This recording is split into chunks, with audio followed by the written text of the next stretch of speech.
નમસ્કાર દર્શક મિત્રો, આપ સૌનું સ્વાગત છે અમારી યુટ્યુબ ચેનલમાં. મિત્રો, આજે અમે વાત કરવા જઈ રહ્યા છીએ એક એવી મોટી ખબર વિશે જે દેશના કરોડો વૃદ્ધો, વિધવા મહિલાઓ અને દિવ્યાંગ નાગરિકો માટે ખૂબ જ મહત્વની છે. પેન્શન સ્કીમ અપડેટ 2026 અંતર્ગત એવી ચર્ચા ચાલી રહી છે કે હવે સામાજિક સુરક્ષા પેન્શનને વધારીને 5,000 પ્રતિ માહ સુધી કરવામાં આવી શકે છે. આ અપડેટ સાચું છે કે અફવા? 5,000 પેન્શન કોને મળી શકે છે? નવી પેન્શન લિસ્ટમાં નામ કેવી રીતે ચકાસશો? કેવાયસી કેમ ફરજિયાત છે? આ તમામ પ્રશ્નોના જવાબ આપણે આ વિડીયોમાં સંપૂર્ણ રીતે આપીશું, તેથી વિડીયોને અંત સુધી જરૂરથી જુઓ. પેન્શન સ્કીમ અપડેટ 2026 શું છે અને તે કેવી રીતે કામ કરે છે અને કેવી રીતે ચલાવવામાં આવે છે તે વિશે વધુમાં જાણીએ. હવે દર્શક મિત્રો, ભારત સરકાર દ્વારા અને રાજ્ય સરકાર દ્વારા સામાજિક સુરક્ષા પેન્શન યોજના ચલાવવામાં આવે છે. આ યોજનાનો મુખ્ય હેતુ છે કે વૃદ્ધ નાગરિકો, નિરાધાર વિધવા મહિલાઓ અને દિવ્યાંગ નાગરિકોને જેમને આવકનો કોઈ આધાર નથી તેમને દર મહિને નાણાકીય સહાય મળી રહે તે માટેનો છે. હવે વર્ષ 2026ને ધ્યાનમાં રાખીને સરકાર તરફથી પેન્શનની રકમ વધારવાની તૈયારી ચાલી રહી છે. હાલમાં ઘણી જગ્યાએ પેન્શનની રકમ માત્ર 1,000થી લઈને 1,500 જેટલી છે, જે આજની મોંઘવારીના સમયમાં પૂરતી નથી. એથી 5,000 પેન્શન અંગેનો પ્રસ્તાવ ખૂબ જ મહત્વનો માનવામાં આવી રહ્યો છે. 5,000 પેન્શન કોને મળી શકે છે? જો આ અપડેટ લાગુ પડશે તો પેન્શન મુખ્યત્વે આમ લોકોને લાગુ પડી શકે છે, જેમ કે વૃદ્ધ નાગરિકો જેમની ઉંમર 60 વર્ષ કે તેથી વધુ હોવી જોઈએ અને પહેલેથી વૃદ્ધ પેન્શન યોજના હેઠળ નોંધાયેલા હોવા જોઈએ. વિધવા મહિલાઓ જેમાં નિરાધાર વિધવા મહિલાઓ હોવી જોઈએ, કોઈ નિયમિત આવક ન હોવી જોઈએ. દિવ્યાંગ નાગરિકોની અંદર જોઈએ તો 40% અથવા તેથી વધુ દિવ્યાંગતા ધરાવતા વ્યક્તિઓ માટે સરકારી પ્રમાણપત્ર ફરજિયાત છે.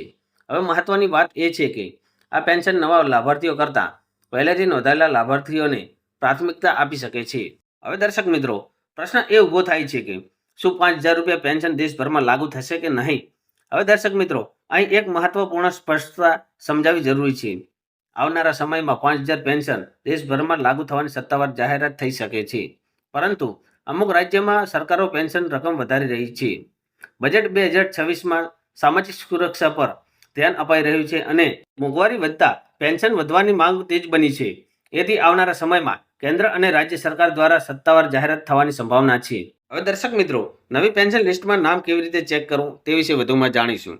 મિત્રો, જો તમે જાણવા માંગતા હો કે તમારું નામ પેન્શન લિસ્ટની નવી લિસ્ટમાં નામ છે કે નહીં, તે ચેક કરવા માટે આ પ્રમાણે ચેક કરી શકો છો.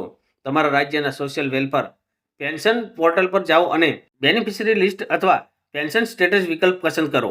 આધાર નંબર અથવા રજિસ્ટ્રેશન નંબર દાખલ કરો અને સબમિટ કરી ક્લિક કરો. ત્યારબાદ તમે અહીં જોઈ શકો છો કે પેન્શન ચાલુ છે કે નહીં, કેટલા રૂપિયા મળશે, કેવાયસી પૂર્ણ છે કે નહીં. જો નામ તમારા લિસ્ટમાં ન આવે તો નજીકના CSC સેન્ટર અથવા તાલુકા કચેરીનો સંપર્ક કરી શકો છો. હવે દર્શક મિત્રો, પેન્શન માટે કેવાયસી કેમ જરૂરી છે તે વિશે વધુમાં જાણીએ તો મિત્રો, સરકાર દ્વારા કેવાયસી ફરજિયાત કરવાનું મુખ્ય કારણ એ છે કે ફ્રોડ રોકવાનો છે.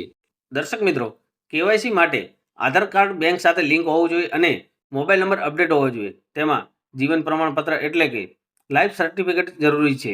જો કેવાયસી ન હોય તો પેન્શન અટકી શકે છે અને પેમેન્ટ રોકાઈ શકે છે અને નામ લિસ્ટમાંથી દૂર થઈ શકે છે.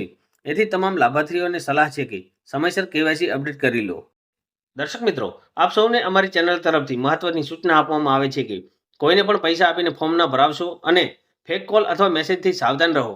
ફક્ત સત્તાવાર વેબસાઇટ પર જ માહિતી ચેક કરો તથા કોઈપણ અપડેટ માટે સરકારી જાહેરાતની રાહ જુઓ. દર્શક મિત્રો, આ વિડીયોમાં આપવામાં આવેલી સમગ્ર માહિતી વિવિધ મીડિયા રિપોર્ટ્સ અને સરકારી પોર્ટલ પર ઉપલબ્ધ જાણકારી પર આધારિત છે. 5,000 પેન્શન અંગે હાલ કોઈ સત્તાવાર જાહેરાત નથી, પરંતુ આગામી સમયમાં તેની જાહેરાત થઈ શકે છે. દર્શક મિત્રો, જો આ વિડીયો તમને ઉપયોગી લાગ્યો હોય તો વિડીયોને લાઇક કરો, શેર કરો અને ચેનલને સબસ્ક્રાઇબ કરવાનું ભૂલતા નહીં. જય જવાન, જય કિસાન.